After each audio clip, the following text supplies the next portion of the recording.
pues muy buenas tardes. Gracias por estar aquí acompañándonos el día de hoy.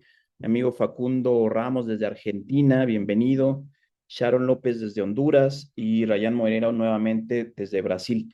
El día de hoy estaremos atendiendo un tema realmente como que llama la atención y es importante acerca de si la democracia ya no emociona a la gente, ¿no? Ahí lo que planteamos es por qué cada vez, si no existe algún suceso que realmente tenga un impacto en la sociedad, ya las personas que tienen derecho a voto en un país en el que podría decir abiertamente, pues prácticamente nosotros cuatro vivimos, que tenemos un proceso que nos garantiza el derecho a votar, a diferencia de otros países que realmente no se les otorga o que incluso está, digamos, limitado a solamente que puedan votar los hombres en uno de los países donde nosotros estamos al día de hoy y que podemos votar tanto hombres como mujeres, porque ya ni siquiera ese derecho que se peleó durante muchos años, porque las personas no lo aprovechan, más allá de una obligación cívica y ciudadana, porque hoy en día ya las personas ya han dejado, el ciudadano ha dejado de tomarle ese sentido y ese valor a la democracia y al voto. Me gustaría conocer tu opinión. Empezamos por Rayán y pues vayamos platicando esto de manera abierta, ¿no? Gracias. Ryan. Este es un punto muy importante porque cuando se habla, defendemos la democracia, pero ya no la sentimos, revelan, en mi percepción, una de las mayores crisis de nuestro tiempo, que es la desconexión entre las instituciones políticas y la vida cotidiana de la ciudadanía.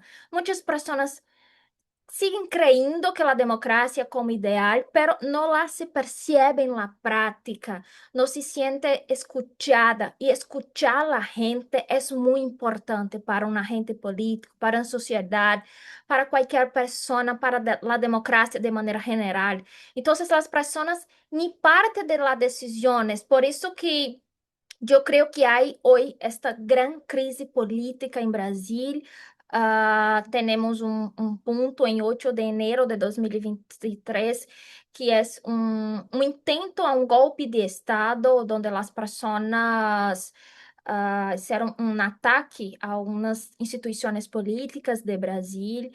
Entonces, cuando la participación se reduce solo a voto y no ao diálogo, el acceso a la incidencia real, la democracia se vuelve lejana, casi simbólica, por ejemplo, más que defenderla el discurso. Entonces, para mí, en mi percepción, hacer que la democracia se viva todos los días es posible con transparencia, con participación y cercanía con la gente. Porque era una democracia que no se siente, difícilmente vas a se sostener, difícilmente se sostienes. Entonces, es muy importante hacer la democracia con participación y con cercanía con la ciudadanía, con la gente, con los ciudadanos en la calle. Y por ejemplo, en este sentido, Sharon, ustedes que acaban de vivir un proceso, pues bueno, elegir al presidente y que también, solamente pues tú y yo lo estuvimos así, viendo prácticamente en tiempo real, esta dinámica del retraso en los resultados electorales y todo, que estuvo cerrada la votación, y esta cuestión. ¿Crees que se minimizó la parte cívica de ir a votar realmente para que hubiera un poco más de margen de maniobra en las elecciones? ¿O dónde estaría parado el día de hoy Honduras en ese sentido?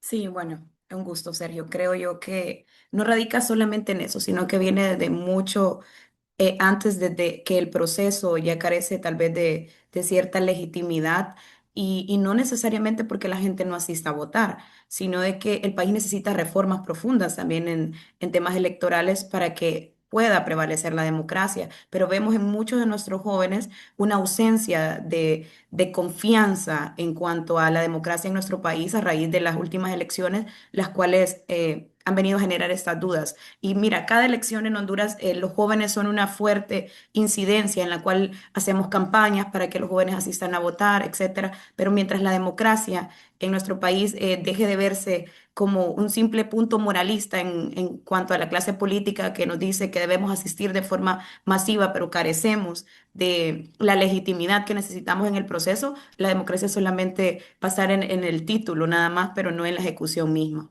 En relación a lo que estamos hablando, yo creo que es importante conocer un poco el contexto latinoamericano respecto de qué opina la gente sobre la democracia, cuál es la percepción que tiene. Fíjense que según Latino Barómetro, el apoyo a la democracia está en el 52%, pero la satisfacción para con lo que nos da la democracia como sociedades está en el 33%. O sea, más del 65% de las personas están insatisfechas con un sistema que lo aceptan, porque, como dice, es el menor de los males o es el mejor de los sistemas, pero no es el perfecto. Entonces, el poco interés que hay tanto por la democracia como también por la herramienta tras la cual se ejercita la democracia, que es la política. Fíjense que la política tiene un muy bajo interés, casi el 70% de las personas dice que no está interesado en la política, que es muy complicada, es demasiado complicada. Y que aparte el 72% dice que solamente el Estado que es electo funciona para los más poderosos. O sea, no se ve representada por aquellos que llegan a tener un cargo, a tener un escaño, a tener un lugar de decisión en la política institucional. Entonces estamos hablando de la democracia como, a ver, como esa marca preferida que hoy por hoy tenemos que llamar mucho al servicio al cliente porque nos deja muy insatisfechos. Entonces la democracia como sistema está sumamente aceptada como lo que hay. Es mejor ante otros sistemas que fueron probados, pero nos deja muy insatisfechos en toda Latinoamérica y esto no es nuevo, realmente viene de hace muchos años y se da en todo el contexto latinoamericano, no se da en algún país en particular. Uno ve los estudios que se han hecho respecto de la opinión de la gente y te deja realmente pensando. Y fíjense lo que ya decía eh, en su momento Rousseau decía que el pueblo inglés, ¿sí? En su momento, cree ser libre, dice, pero se engaña porque tan solo lo es durante la elección de los miembros del Parlamento.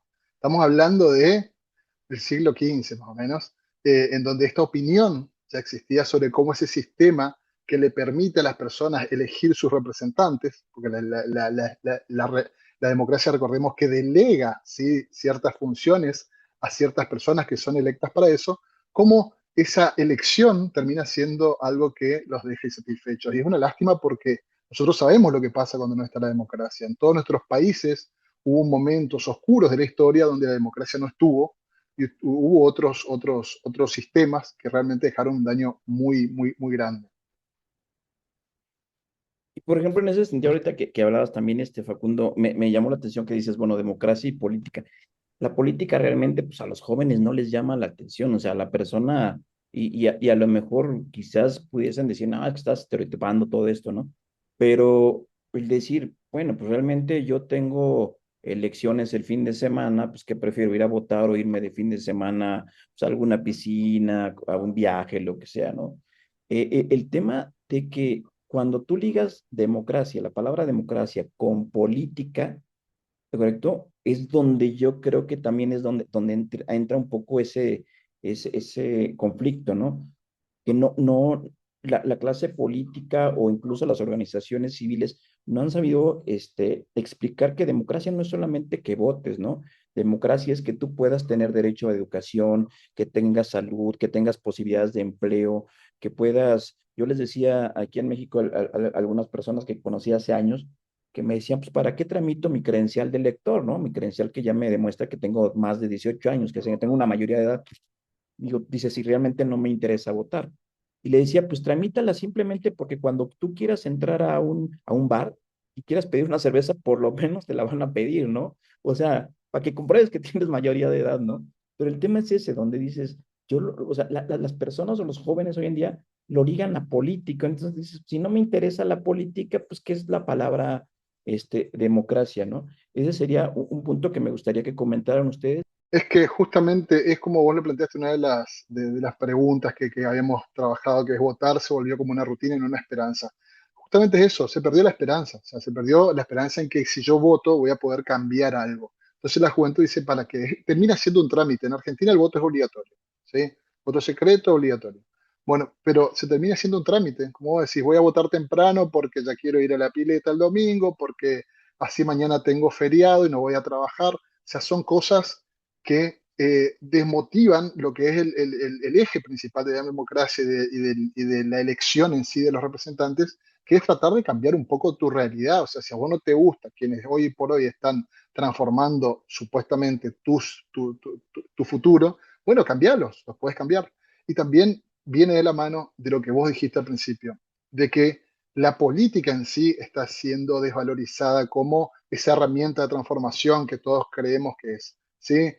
Por eso hoy por hoy vemos tantos outsiders en lugares donde antes había personas formadas o con intención política. Por eso hoy por hoy en Argentina tenemos un presidente que hasta hace pocos años era un panelista de televisión, por eso en Ucrania hay un presidente que era humorista y por eso en Tiririca fue diputado, creo que todavía sigue siendo en Brasil y fue uno de los que más votos tuvo en la historia. O sea, estamos hablando de personas que no representan a la política, pero vienen a representar ese vacío que da la política y que como un parche a la democracia, bueno, dicen, los políticos a mí no me gustan, pero me gusta este tipo que creo que va a hacer algo por lo que le estamos pidiendo que haga. Por ejemplo, a Sharon, lo que mencionas, y lo planteamos en un programa anterior. Eh, yo recuerdo en alguna plática cuando era más joven y me decían, oye, ¿tú a qué te dedicas, no? Y les decía, pues yo soy político. Y en una plática de amigos, de jóvenes en ese entonces, de jóvenes como tal, pero platicábamos y cuando tú dices soy político, te ven así como que, o sea, ¿y eso qué es? ¿O por qué te involucras, no? Y hablábamos ciertamente, y yo lo veo mucho con Sharon, donde dices, bueno, ¿qué puedo hacer yo? Lo planteas Facundo, para cambiar las cosas, para ver qué puedo hacer, qué está en mis manos para cambiar la realidad de mi entorno, de mi colonia, de mi ciudad, de mi país. Este, que no solamente sea votar, sino que también te metes en una dinámica también de consultoría, de decir, tengo que ir más allá, ¿no? Y me asombra ver mucho, por ejemplo, a Sharon o a Ryan, que siendo tan jóvenes, están metidas en esta situación que es demasiado compleja, que o sea, es un ambiente, y tú y yo lo sabemos, Facundo, también, demasiado, ¿cómo se puede decir? Pues como de soledad y demasiado egoísta, pero ahí estamos, ¿no? Porque tenemos esa inquietud de cambiar las cosas. Sharon. Sí, claro, Sergio, como tú lo mencionas, es un reto, ¿no? Es un reto, evidentemente, sobre todo porque es una lucha constante también en nuestros países. Ryan, creo que también puede aportar en eso, en cuanto a, número uno, la barrera de ser joven, de ser mujer, etcétera, en política. También es el hecho de irte ganando el respeto en el medio, ¿no? Con credibilidad. Pero más allá de lo que hablamos en este momento, comparto mucho con Facundo el tema de que lo que la democracia era en sus inicios, vista con una esperanza, con una idea de lucha, hoy más que todo es como una obligación, como él bien lo mencionaba. Y creo yo que durante décadas, pues la democracia ha representado eso, una lucha. Y creo yo que aún en nuestros países la gente asiste a votar más que todo como por una obligación, pero vemos que tal vez el electorado no representa el porcentaje que nosotros quisiéramos, si no, no hubiésemos vivido en Honduras en esta elección un margen muy estrecho entre un presidenciable y el otro. Pero creo yo de que de eso se trata, ¿no? De que a pesar de que el camino sea difícil, pues tratar de seguir haciendo incidencia y de creer realmente en que en algún momento en nuestros países puede existir una democracia que realmente haga que las mayorías se encuentren contentas con los resultados obtenidos y sobre todo porque hay trabajo de distintos sectores para tratar de abonar en ello y sobre todo de construir desde temprana edad, consideraría yo también, como tú mencionabas, Sergio, el poco interés que tienen los jóvenes en el tema político y cuando escuchamos la palabra democracia, las unimos. ¿Por qué? Porque hemos visto en los últimos años que han existido cualquier cantidad de injerencias, cualquier cantidad de imposiciones, que es lo que ha hecho que se vulnere la democracia. Entonces, por consiguiente, lo relacionas y crees que ya no existe o que simplemente debes asistir a votar, pero que al final el resultado no va a ser lo que tú desees, sino lo que un grupo minoritario elija arriba, porque de esa forma se ha manejado en nuestros países, lastimosamente, pero creo de que es un proceso en donde si la formación viniera de una temprana edad, también podrías marcar ese hito de diferencia en los jóvenes para que ellos entiendan que cómo se vivió en el pasado, el que, bueno, conocer tu historia es muy relevante para poder saber que antes, pues, por ejemplo, las mujeres no teníamos derecho al voto. Entonces, todo esto te va marcando también una pauta de que a veces parece que en lugar de avanzar retrocedemos en ciertos puntos y parámetros. Y creo yo que es necesario, bueno, Ryan puede agregar algo en esto, considero yo, en cuanto a todo este escenario político como consultores y sobre todo con el tema de la edad y demás. Acá en Brasil tenemos una situación también muy difícil para mujer joven. La consultoría política en Brasil es muy difícil también, es un reto muy grande trabajar con eso, porque hay muchas cuestiones con relación a ser mujer joven, y incluso en la política. Entonces, cuando yo empecé a trabajar con consultoría política, con campañas políticas, tenía 20 años, 21 años, y fue muy difícil porque no tenía credibilidad por ser muy joven, y mismo con mucha formación académica, con experiencia en campaña. Entonces, empecé a trabajar con campaña electoral, pero ya tenía mucha experiencia con redes sociales, televisión. Entonces, para acá en Brasil, para mí también es un reto muy grande, hasta hoy. Lamentablemente, es un reto muy grande. Sobre la cuestión de la democracia, quando hablamos que votar se volvió rutina, no esperanza, para mí muestra el desgaste de la relación entre la ciudadanía y la política. Cuando el voto deja de representar cambio y se convierte solo en obligación, la democracia pierde sentido. Por eso acá, yo creo que acá está un reto muy grande para nosotros que trabajamos con consultoría política. El desafío es recuperar la confianza para que votar vuelva a ser un acto de transformación social, de justicia social, de cambios importantes para nuestra sociedad, no solo una cosa, no solo de costumbre, es mucho más, necesita volver esta confianza, un acto de transformación social, no solo de costumbre. Pero ahí curiosamente lo que dices, bueno, o sea, digamos, ojalá el voto se volviera realmente una rutina, porque una rutina, pues para mí sería de que, bueno, ya estás acostumbrado y dices, vas y sigues, ¿no? Pero también, desafortunadamente, pienso que la misma clase política, que son los más beneficiados de los procesos democráticos, son los principales culpables de que del desánimo o de que el votar ya no me garantice. Es decir, bueno, no, yo no dejé de ir a votar no porque viera que los resultados en las urnas no se reflejen, sino porque cuando llega la persona que gobierna, ahí es donde dices, bueno, pues voté por él, creí en él, y dónde queda, ¿no? Dónde queda todo lo dicho, ¿no? Entonces sí es ahí como que algo complejo de que quien se beneficia es el principal promotor para que ya no vayas a votar en ese sentido, ¿no? Y cómo lo planteas, ¿no? Sí, fue con... No, yo creo que son una serie de fracasos acumulados del sistema, ¿no?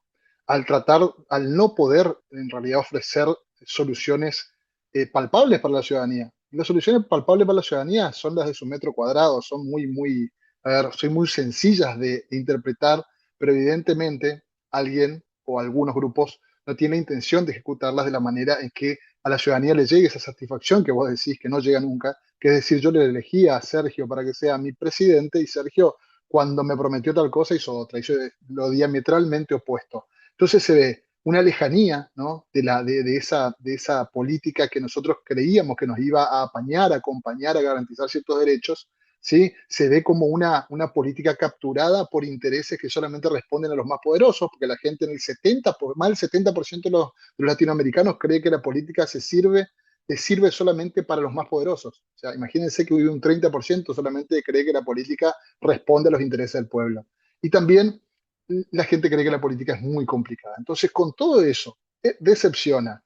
Está cooptada por poderes superiores. Y es inentendible para la comprensión de la ciudadanía, porque realmente cuando uno escucha a los políticos hablar y por ahí los tiene que asesorar, lo primero que le quiere decir es, hablemos un poco más en llano, tratemos de comunicar mejor, porque lo que decimos no se está entendiendo, o porque lo que decimos no es lo que la gente quiere o necesita escuchar en este momento. Entonces, un poco, yo creo que va de la mano de eso, de esos fracasos, sí que no son de ahora, vienen de hace rato, porque cuando todos me dicen a mí, no, no puede ser que Milei haya sido presidente de Argentina, siendo otros partidos políticos históricos los que existen.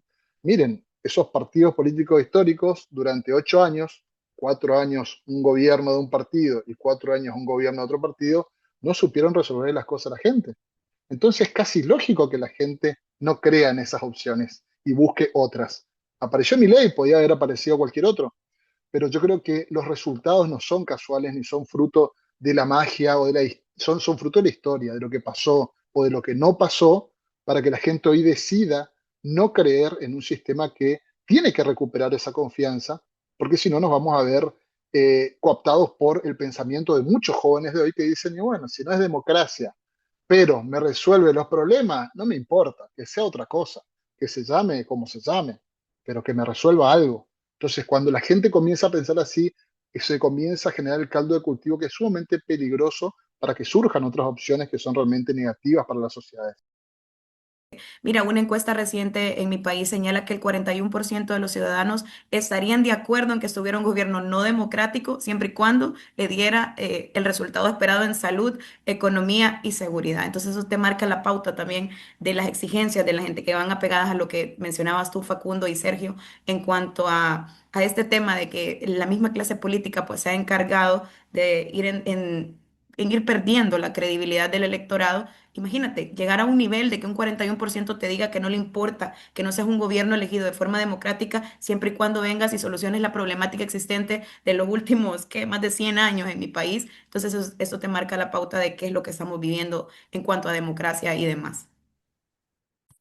Ahí está interesante esta cuestión, porque retomo dos cosas que me llaman muchísima la atención. Una sobre Facundo, lo que mencionas, este, y como que aventando un poquito la papita caliente ahí, ¿no?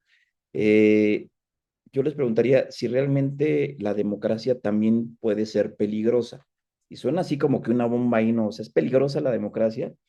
Porque planteando a lo mejor un tema de mi ley en Argentina, ¿no? Que si dices, bueno, hay democracia, la gente puede, el ciudadano puede ir a votar, pero votas por una persona que es popular, que llama la atención, que su discurso te puede convencer como que va a haber como que va a haber un cambio, ¿no? Pero te vas más hacia la persona, hacia lo que te plantea, hacia la fama quizás, y dejas de lado la capacidad real de que creas que pueda dar un resultado. Dices, bueno, pues prácticamente, y aquí pasó, por ejemplo, en algunos estados, que yo estaba en campaña y la persona era mala, pero era tierna, era así como que lo veían así como cito. Y le decía, oye, pues ¿por qué votaste por él? Dice, es que me cae bien y se ve tiernito, se ve curioso. Así, ¿no? Se ve así como que simpático. Entonces, por eso votas, oye, pero sabes de su trayectoria, sabes que te puede dar soluciones, dice, no me importa. Aparte, dice, ya vinieron azules, rojos, amarillos, verdes, todo esto, pues la frase común, ¿no? De pues ya le tocaba a ellos, ¿no? Esa es una parte que debería sobre la mesa. Y también dentro de lo mismo de que si la democracia o los tipos de democracia también, me gustaría platicarlo, que platicáramos todos, eh, como lo que planteaba Sharon, de decir, bueno, ¿qué tanto dejar que la democracia nos gobierne o poner o imponer a otro perfil, ¿no?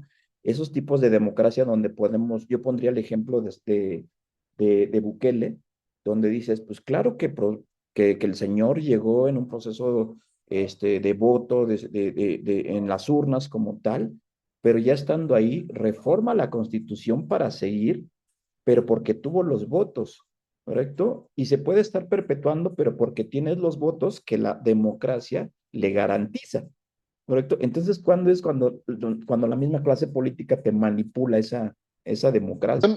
En relación a eso, también los peligros de la democracia en realidad son siempre menores a los peligros de otros sistemas, ¿no? Decía Decía Churchill que se ha dicho de la democracia que es el peor de las formas de gobierno, dice, excepto que por todas las demás que ya se ha probado antes. O sea, es lo mejor de lo peor, digamos, dentro de lo que es el esquema de los gobiernos o de los sistemas de gobierno que se han conocido. Y, y yo tomaba el caso de Tiririca, de Brasil, que seguramente, bueno, lo conoce bien Rayán, que fue un payaso que llegó, una persona que era de oficio de payaso, y llegó a ser uno de los diputados más votados, ¿sí? Y él decía que él no sabía que era ser diputado, pero sabía que peor no se podía hacer, o sea, peor de lo que ya habían hecho los otros diputados, él no iba a hacer. Y lo votó la gente de una manera, digamos, llamativa. Y un poco eso también nos explica lo que vos decís, que y lo que yo te decía antes, no es lo que pasó en un momento. Fueron muchos fracasos de la democracia, los azules, los colorados, los liberales en Paraguay, lo que quieras nombrar de partidos tradicionales en cualquiera de nuestros países que han sumado fracasos para que hoy por hoy haya ciertas tendencias en algunas personas que por ahí no tienen una formación política, pero la gente te dice, bueno, sí, está bien, pero ustedes estaban muy formados o los de la oposición estaban muy formados y a nosotros no nos dieron nada. O sea, la gente te mide por los resultados, la política se mide por los resultados. Si uno le ofrece resultados a las personas, y difícilmente te puedan creer. O sea, la coherencia entre lo que decimos en campaña y lo que después hacemos en la gestión tiene que verse traducida también en resultados que hemos prometido en campaña y que tratamos de dar en gestión. Entonces, si todo eso termina siendo un cuento romántico que nunca llega a una historia real, y se dan estas cosas y lo primero que pasa es la frustración. Yo creo que es como cualquier relación de confianza, la confianza que se da entre dos personas o entre dos grupos de personas o entre una persona y sus representados, es como eso, es como que cuando hay un fracaso, como hay una ruptura de la confianza, es difícil recuperarla después por el mismo camino. Yo creo que siempre la gente va eligiendo aquel que le da un poco más de esperanza que los que antes ya lo han dejado sin ella. Tengo una información acá sobre Tiririca, que el deputado federal Tiririca do PL pasó de el más votado del país cuando fue elegido por primera vez para la Cámara Federal en 2010 al menos votado en São Paulo. Entonces, fue de extremo a extremo acá en Brasil. Es un humorista muy conocido acá. Y para mí, la democracia es peligrosa, puede ser peligrosa, pero yo comparto la misma opinión de Facundo, que es el mejor sistema político, que tenemos la mejor opción. Para mí puede ser peligrosa, pero no por sí misma, sino por cómo se ejerce o se debilita. Puede volverse riesgosa, no lo sé si estoy hablando bien español, esta palabra si está correcta en español, riesgosa quando se vacía de participação real, quando a desinformação, acá em Brasil, a desinformação, fake news, é um reto muito grande para a justiça federal, justiça eleitoral, os partidos políticos, então, e é um reto também para esta eleição de 2026.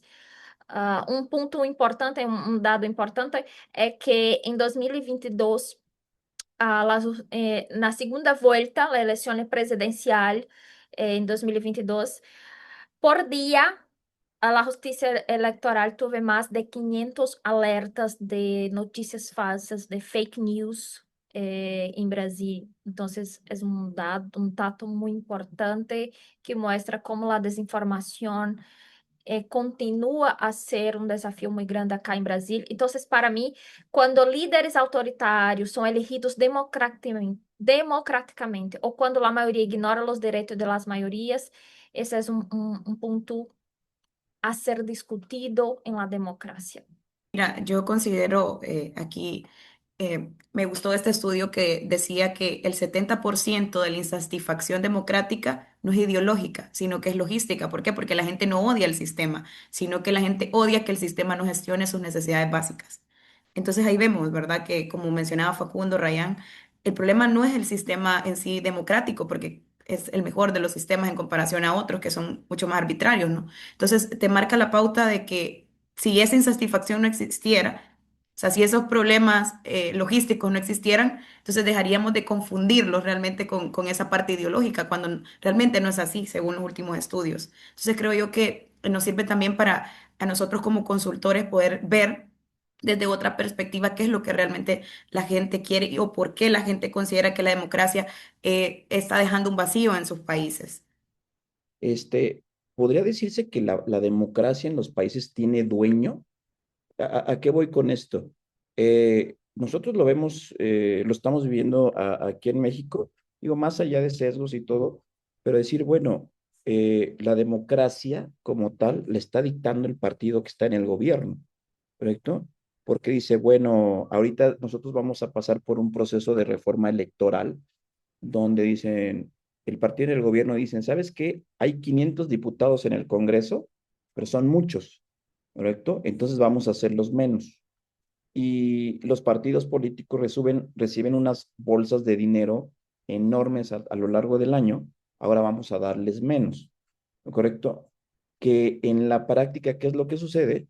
Ustedes, digo, claramente entendemos que pues para que un partido pueda acceder al gobierno, tiene que, y los candidatos entren, pues tienen que tener conocimiento, tienen que tener estructura, tienen que tener movilización, pero gran parte de esto es el conocimiento.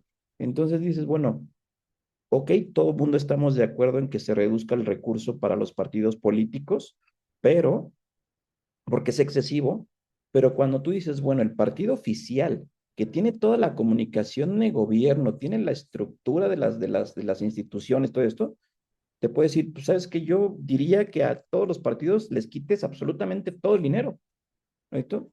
El gobierno te dice, pues yo lo tengo, ¿correcto? Entonces, a eso voy, o sea, realmente podríamos decir que la democracia puede llegar a tener, bueno, esa democracia entre comillas, ¿no? Puede llegar a tener dueño.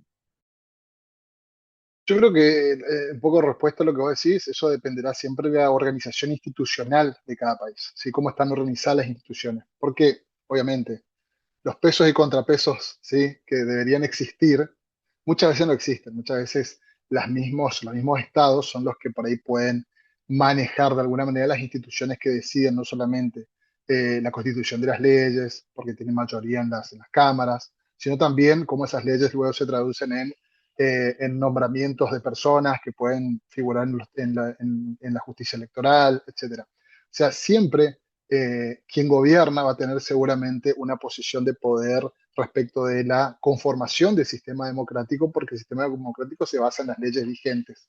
Y si se pueden modificar las mismas, seguramente se puede modificar la dinámica de esa democracia, ¿sí?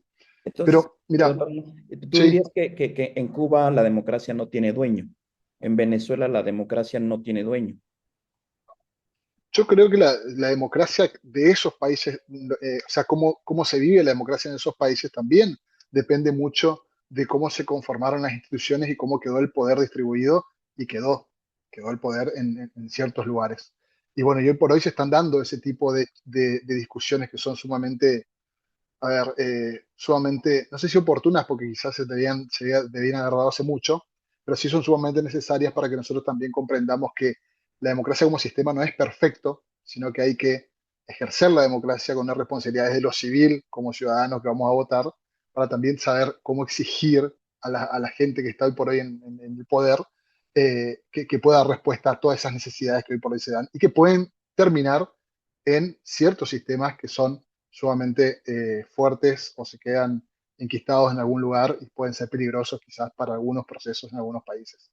Los países que vos nombrás en este momento son sumamente situaciones críticas en las que la ciudadanía quizá hoy por hoy no siente que la democracia que está viviendo es la que le puede dar la respuesta a sus problemas, que son muchos, y que por ahí no solamente el ejercicio del Estado, que hoy por hoy le puede dar algo, la satisface. Entonces, yo creo que es una discusión muy buena y es sumamente necesaria para que justamente esta democracia de la que todos hablamos pueda seguir vigente y pueda seguir siendo útil a los intereses del pueblo, porque convengamos que si la democracia sigue respondiendo a lo que el 70% de las personas piensa, que es a los poderes, a los centros de poder, no tiene sentido que exista, o ahí sí se puede creer que es algo peligroso, porque termina siendo un sistema que va a disfrazar algo bueno para ocultar algo que no es tan bueno para la ciudadanía. Entonces, esa es la parte vidriosa del sistema democrático pero que, como siempre te digo, o por lo menos yo opino, no termina de convencerme algún otro sistema hasta ahora que haya existido, con todos los déficits que tiene el sistema democrático, pero que se pueden subsanar a través de ciertas acciones ciudadanas, que algunas veces son dentro del sistema electoral y otras veces son radicales. ¿Sí? Cuando la ciudadanía sale a protestar, en 2001 en Argentina hubo una protesta tan grande sobre el sistema que estaba imponiendo el ejercicio de la presidencia del presidente de la Rúa, que hizo que la economía se derrumbe en 2001 y que explote, implosione su gobierno y él termine yéndose del gobierno mucho antes de la financiación de su plazo electoral. Entonces, la ciudadanía también ejerce un poder respecto de cómo quiere que se desarrollen estos gobiernos. Y hay veces la ciudadanía dice, basta, o sea, hasta acá llegó, acá no me importa que me saquen, que me repriman. En Argentina en ese tiempo hubo cacerolazos, hubo un montón de cacerolazos, se le decía a las quejas con la cacerola, la gente salía con las ollas y las golpeaba en la calle, y eso se llamaba cacerolazo, y era una manera de protestar, pero fue masivo, fue en todo el país, y fue realmente algo que derrocó, tumbó un gobierno que no estaba respondiendo a las necesidades, a la urgencia de la gente en lo económico y en lo social. Entonces, eso es lo que pasa con el sistema democrático, que obviamente va madurando, ¿sí? Va madurando con el tiempo y con el ejercicio de la ciudadanía en esa democracia. Me llama mucho la atención el dinamismo, la fuerza, el fuego que tiene Sharon siempre como joven aquí. Este, hay una frase que la conocen seguramente, la conocen seguramente todos ustedes, ¿no? Que dicen que la historia la escribe quien gana, ¿correcto? En ese sentido diríamos también que la democracia la escribe y la dicta quien gana. Bueno, si partimos desde esa perspectiva o desde ese punto, Sergio, bueno, en algunos lugares sabemos que hay personas que son electas y no necesariamente de forma democrática. Entonces, habría que realmente analizar todo el trasfondo de eso para realmente saber si, por ejemplo, en el caso de encuestas recientes que te dicen que las mayorías no se sienten complacidas por temas democráticos porque había injerencias de cada uno de los partidos políticos, por ejemplo, en el caso de mi país, en el CNE, cuando la ley te indica que no es una obligación, pero los partidos políticos se ponen de acuerdo para que dentro del CNE exista un representante de cada uno de ellos. Entonces, el que pierde, por consiguiente, se va a sentir que fue amedrentado o que hubieron coacción dentro del mismo ente para que no pudieras obtener los resultados o cuando los resultados no te favorecen. Pero cuando lo ves desde el otro punto, como bien menciona Sergio, puede ser de que entonces sí, es democrático, todo marchó de la mejor manera porque también los resultados te están favoreciendo. Entonces también hay que ver cuando la gente considera que es democracia y cuando no, cuando los resultados te favorecen, fue un sistema democrático, hubieron unas pequeñas fallas, pero las pudimos mejorar. ¿Me entiendes? Pero en la contraparte no, y entonces ya lo ve que quiere y denunciar, quiere hacer impugnaciones, y eso lo vimos nosotros recientemente en nuestras elecciones con los candidatos que se encontraban en el poder y que no salieron electos. Pero ¿qué pasa también? O sea, que cuando ves que estos sistemas carecen de dar resultados en el tiempo o en la veracidad oportuna, entonces eso también te marca la pauta de realmente existió democracia o existió algún tipo de injerencia. Bueno, nosotros vimos que realmente sí hubo en nuestro país una injerencia de parte del gobierno de los Estados Unidos en cuanto el presidente de forma muy abierta manifestó de que él apoyaba a un candidato en específico, quien es hoy nuestro presidente. Entonces vemos desde esta perspectiva para sus contrincantes no funciona o no debería funcionar de esa manera la democracia porque para ellos fue una injerencia, pero para los que hoy se encuentran en el poder simplemente fue que él le apostó al candidato más idóneo. Entonces, habría que ver realmente en perspectiva si esto realmente es el que está en el poder, realmente es el que lleva el rumbo de la democracia o imposiciones todavía que seguimos viviendo en este tiempo que sería bueno que también lo analizáramos aquí con Facundo, Rayán, en cuanto a ¿qué considera el resto de la población o ese más del 60% del electorado que no le apostaba tal vez a esto porque el margen fue muy estrecho? Entonces, realmente la democracia creo yo que podría ser mucho mejor vista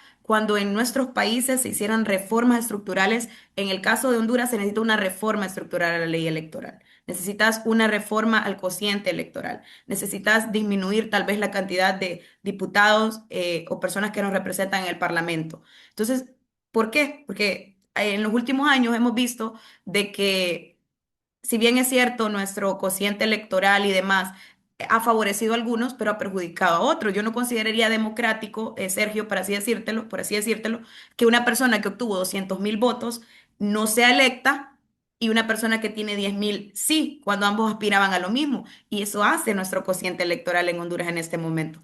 Dos personas participando a la Cámara de Diputados en este caso, pero entra una persona que tiene 10.000 votos solo porque el cociente electoral le indica que él debe ser representante por X o Y partido político. Entonces, y la persona que obtuvo 200.000 votos, ¿cómo se siente en este sentido? Entonces, son cosas que habría que analizar y que se tienen que reformular, pero tal vez, como tú mencionabas al inicio, Sergio, no a todos les conviene el hecho de que la democracia se vuelva cada vez más participativa, se vuelva con menos injerencias, sino que va favoreciendo a ciertos grupos y también a ciertos partidos políticos también, porque no es justo de que digamos siempre, no, hay tres partidos políticos que son los más fuertes, evidentemente siempre van a existir algunos que son más fuertes que otros, pero eso te marca la pauta de que el resto nunca entraron en competencia, simplemente estaban ahí por si el día de mañana alguno de estos diputados, alguna de estas personas que van a acceder al Parlamento, su voto puede ser necesario para alguno de estos grupos de poder, que era lo que hablábamos al principio. Entonces, creo yo que hay mucha tela que cortar en ese sentido. Ok, perfecto. Híjole, es que manejaste muchas cosas que nada más por tiempo, pero sí me gustaría ahí platicarlas, ¿no? Pero te las dejo así nada más sobre la mesa. Que es, bueno, claro que se necesitaría una reforma estructural sobre el sistema electoral, ¿correcto? Porque no es lo mismo, como tú mencionas, una persona que ganó con cientos de miles contra una persona que ganó su posición en el Congreso con 10,000, 20,000. Solamente un detalle: quien va a votar esa reforma va a ser quien entró con 20,000 votos y quien se benefició con eso. Entonces es muy difícil que diga, no, si vamos a cambiarlas para que en la que sigue ya no vuelva a entrar yo, ¿no?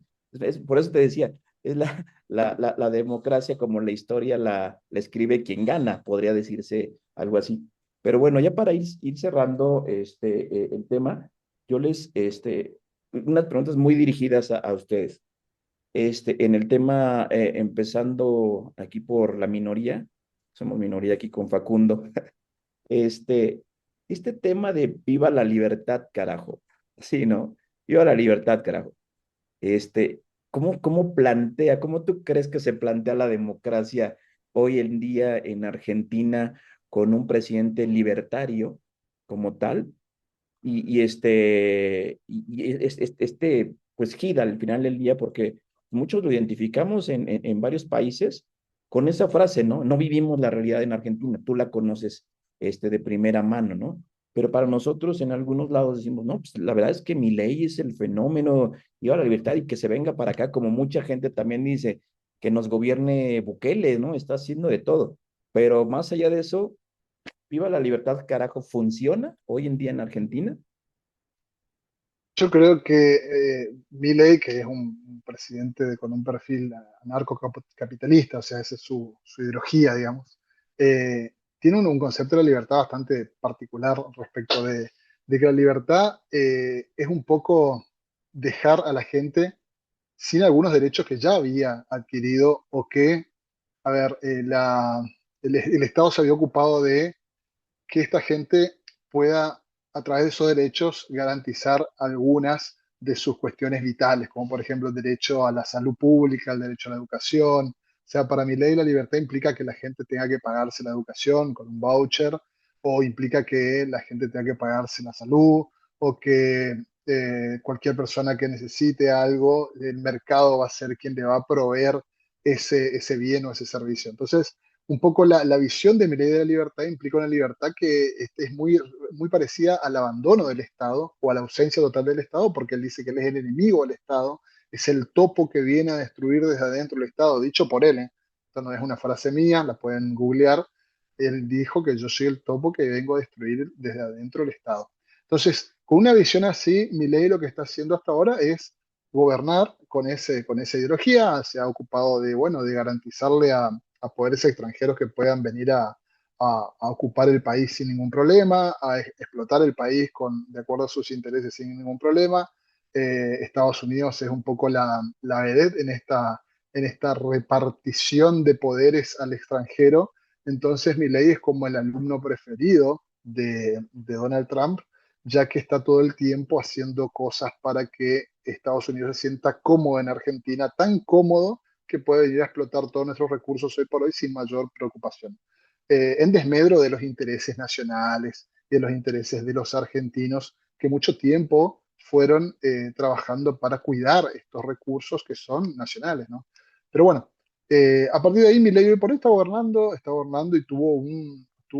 a ver, una confirmación de que lo que él está haciendo a la gente hoy por hoy le sigue respondiendo, porque en las elecciones pasadas, que fueron las elecciones de medio término en Argentina, donde se renovó todo lo que es la Cámara de Diputados y parte de la Cámara de Senadores y todos los legisladores de los estados pequeños, digamos, de las provincias, de los subnacionales, Milei ha ganado en varios, ¿sí? No en todos, en mi provincia, por ejemplo, no ganó, pero en muchos sí ha ganado y esto le ha dado un respaldo a su gestión que todavía le sirve. Vamos a ver qué pasa el año que viene hay elecciones, ¿sí? En nuestro país hay elecciones completas, o sea, elecciones de presidentes, de gobernadores, etcétera, de todo lo que es ejecutivo y legislativo.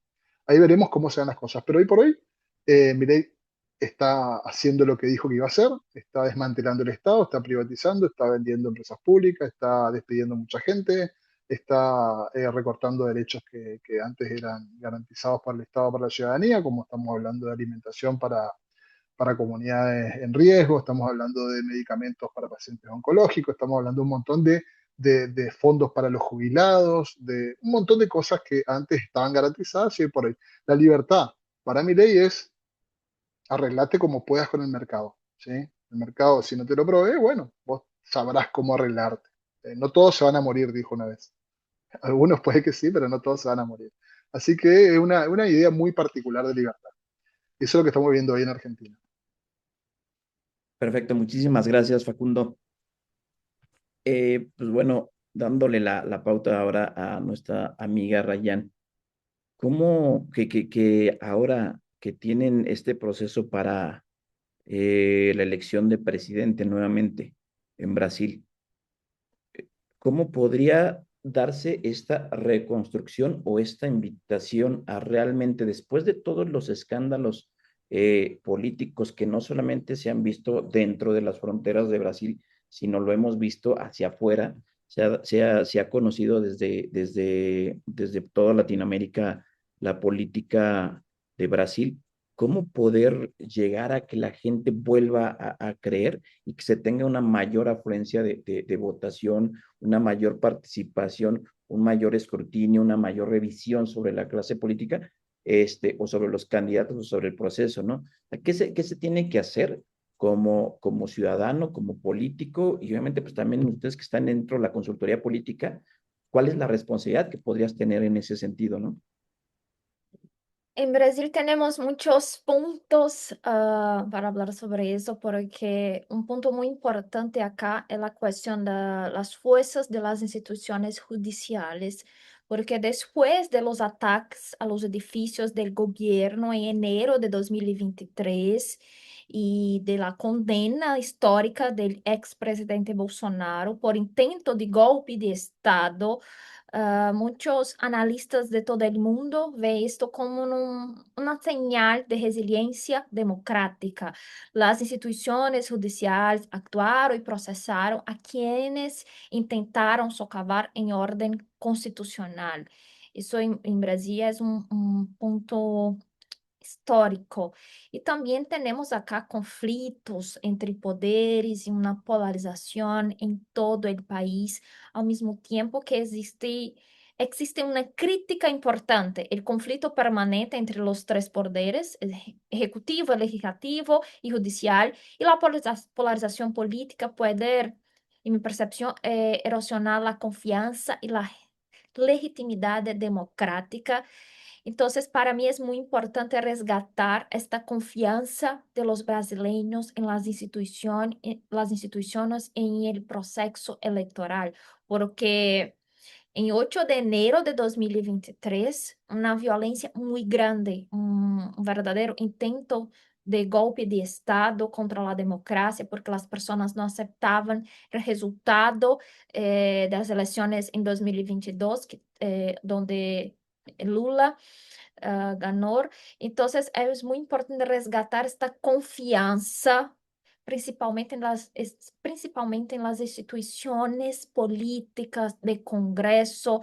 Acá muchos brasileños hablan que los diputados, senadores, el Congreso que no está a favor de las personas porque não estão favoráveis a projetos que, por exemplo, vão ajudar as pessoas em situação de vulnerabilidade social, pessoas que necessitam de uma ajuda muito importante do governo. Então, por exemplo, o Congresso Nacional, acá em Brasil, tienes uma mal imagem para os brasileiros, porque hablan de muchos temas, pero no los temas que son importantes para la gente, porque no eres o que eres importante para el Congreso, o que eres importante para los ciudadanos, para la gente, porque las personas quieren de verdad soluciones concretas para tu vida. Eso que las personas quieren. Entonces, es muy importante acá en Brasil, de manera inmediata, urgente, resgatar la confianza en las instituciones públicas, en las instituciones políticas como Congreso Nacional. El problema es que muchas veces se termina dando un paso adelante y después dos pasos hacia atrás, ¿no? Es muy complicado ya volver a convencer a la gente una vez que ya se ha decepcionado y cuando tienes tú una generación en puerta de jóvenes que dicen, no, yo ya lo viví en mis padres, entonces, o sea, es demasiado complicado. Muchísimas gracias, Ryan. Y finalmente aquí, Só um eh, ponto importante, é dime, porque dime. uma percepção, porque eu creio que há uma incoerência entre o que o Congresso habla, os deputados, senadores, por exemplo, habla com a realidade das pessoas. Às vezes tenho a sensação que não escuta a gente, que não sabes, por exemplo, quais são as necessidades que tienes em la calle, em los municípios, em las ciudades, em los estados, províncias. Então, é muito importante escutar as pessoas, porque a política é para as pessoas. Se vas a criar, por exemplo, um projeto, tienes que ser para ajudar as pessoas, não para alguma coisa que não há um objetivo, um propósito genuíno. Então, é muito importante ter um alinhamento entre o que se habla em Congresso Nacional e o que as pessoas querem, os cidadãos querem em la sociedade, em las calles, em sua realidade. Perfecto, toda la razón. ¿Cuándo viene la elección en Brasil, perdón, Ryan? Brasil temos empieza período oficial eleitoral em 16 em agosto deste ano e primeira e segunda volta em outubro deste ano também. Eleições presidenciais. Y bueno, para terminar con la juventud, con el perfil dinámico de Sharon, te dejaría esto, ¿no? En el tema de la política y la democracia como tú la conoces, una pregunta a lo mejor ahí como un poco con trasfondo, ¿no? Con doble sentido. ¿La democracia tarda en llegar? ¿La democracia se tarda en resolver? Como lo vimos en este proceso de las elecciones presidenciales en Honduras, es no se pongan nerviosos, vamos a tardar lo que sea necesario para que los números nos cuadren. Bueno, Sergio, lo idóneo no sería eso, ¿verdad? Lo idóneo sería que los resultados estén en el tiempo que la población los espera, que no debe ser un margen tan grande. ¿Por qué? Porque aunque hubiese sido democrático, te deja lagunas que luego te hace pensar que no fue democrático. Entonces, le da vicios al proceso que no debería tenerlos si hubieses tenido mayor agilidad a la hora de resolver y dar estos resultados. Entonces, creo yo de que esto te sirve como una oportunidad de mejora en los procesos sobre todo en el tema electoral, que sabemos de que todos los países atravesamos por situaciones que marcan algo que tal vez al resto de la población no le agradó del todo, y es lo que ha pasado con Honduras.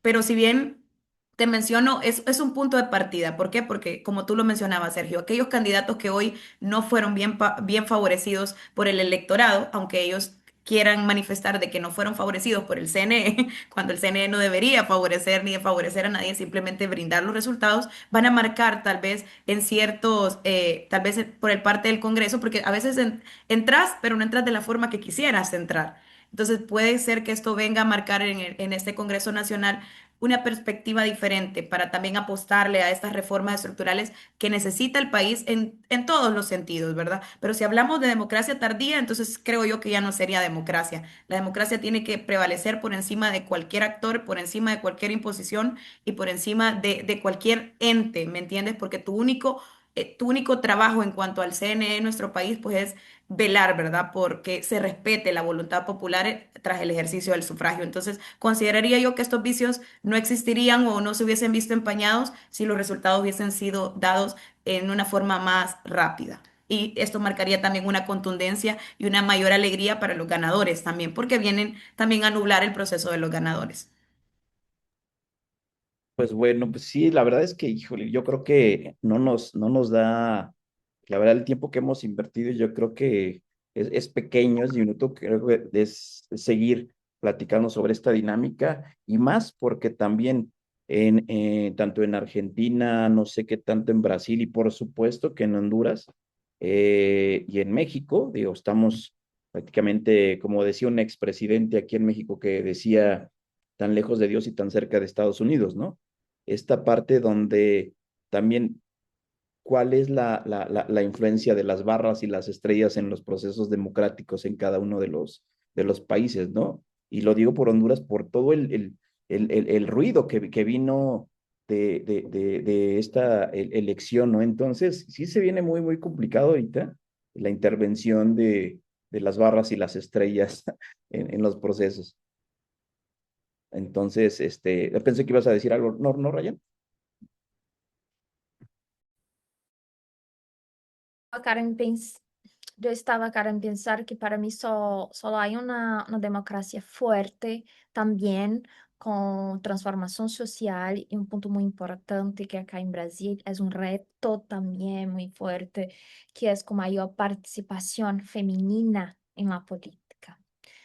Eso acá en Brasil es muy difícil porque hay, por ejemplo, una ley que es una obligación para los partidos políticos tener cotas, que llamamos cotas de género, donde hay una parte que los partidos necesitan destinar para las mujeres, para candidatas mujeres. Y hay muchas fraudes. No lo sé si en español esta palabra fraude también, muchas fraudes porque no respeta las mujeres, no respetan las mujeres. En Brasil, la política es quien hace la política, porque no quiero hablar de manera general, pero acá en Brasil tenemos un problema muy grande con relación a violencia de género, machismo acá, y no hay una participación efectiva femenina en la política. Entonces, yo creo que la democracia de Brasil só puede ser fuerte, o en cualquier país, cuando vas a tener mayor participación femenina en la política.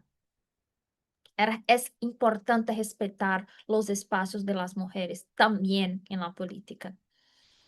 Sin duda vamos de gane porque ya tenemos dos excelentes mujeres jóvenes que están, ahora sí como dicen, no están rompiendo en la política y no solamente en su país, ¿no?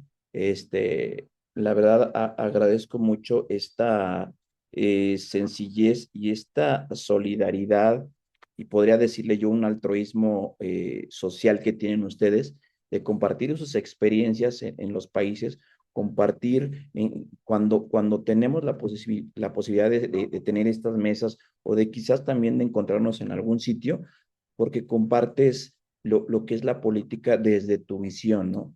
El sistema político de tu país, compararlo con el de México, con el de Brasil, con el de Honduras, con el de Argentina, es algo que nos abre el panorama sin dejar de ver lo que tenemos del otro lado de nuestra puerta, ¿no? Entonces, yo les agradezco muchísimo y la verdad las felicito. Mil gracias por ser estas mujeres que están haciendo el cambio y yo diría que también por ser este estandarte de muchas más mujeres jóvenes que se van a arriesgar a convertirse en esto, ¿no? En un factor de cambio, que hoy las ven quizás así como de manera extraña porque no es común que los jóvenes no participen y muchísimo menos a lo mejor mujeres, pero hoy hay ejemplos de profesionalismo, de capacidad. Conozco la trayectoria de cada una de ustedes y el profesionalismo con el que se manejan. Os agradezco mucho, Facundo, también desde su país. Es una persona, digo la verdad, me faltarían palabras para escribirlos a cada uno de ustedes, ¿no? Entonces, muchísimas gracias por la participación de cada uno de ustedes. Sé que no va a ser la única vez que vamos a estar platicando, vamos a platicar sobre otros temas que curiosamente salen también de esta plática, ¿no? Cómo animamos a los jóvenes, cuál es el impacto de las redes sociales en la política, en el trabajo ciudadano, en el desarrollo social, o sea, el miedo también, porque es otro factor, ¿no? Las elecciones se ganan con miedo, qué tanto el miedo está perjudicando a nuestras sociedades el día de hoy. Entonces, vienen muchos temas.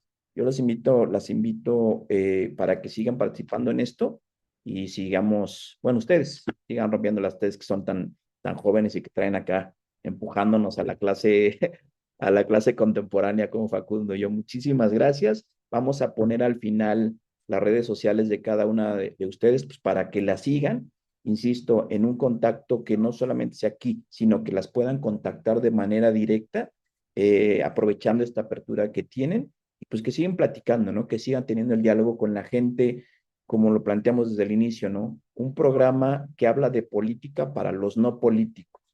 Es eso, o sea, que sea relajado para que cada vez más personas se interesen, ya no digamos en ser gobernantes, en ser legisladores, en ser alcaldes, presidentes municipales, simplemente que se interesen en decir, yo quiero saber cómo es y quiero volver a creer hasta donde se pueda, ¿no? Muchísimas gracias, Rayán, Sharon, Facundo, por esto, y bueno, pues nos vemos en el siguiente programa. Saludos a todos y a todas.